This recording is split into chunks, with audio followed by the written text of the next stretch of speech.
Good day, ma'am.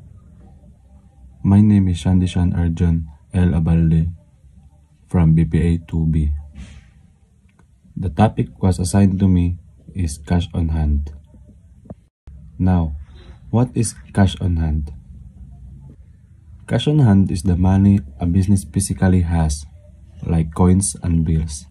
It is usually kept in a cash register, safe, or petty cash box. The money is available right away for spending or paying expenses.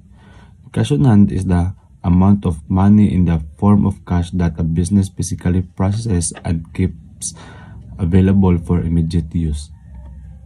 Example: a store closes the day with 8,000 pesos in its register, and that 8,000 pesos is considered as a cash on hand. Another example: a small sari-sari store closes the day with 3,000 in its cash drawer from customer sales.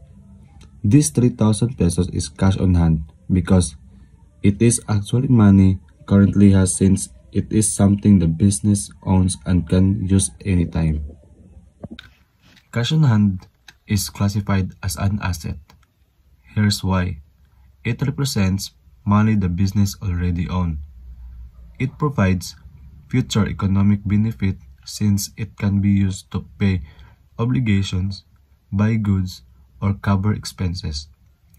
In financial statement, it appears under current asset in the balance sheet. To clarify, not a liability because it's not something the business owns. Not equity because it's not the owner's claim but part of assets owned.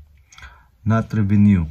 Revenue is earned income, not cash itself. Not an expense. Expense is money spent while cash on hand is money still available.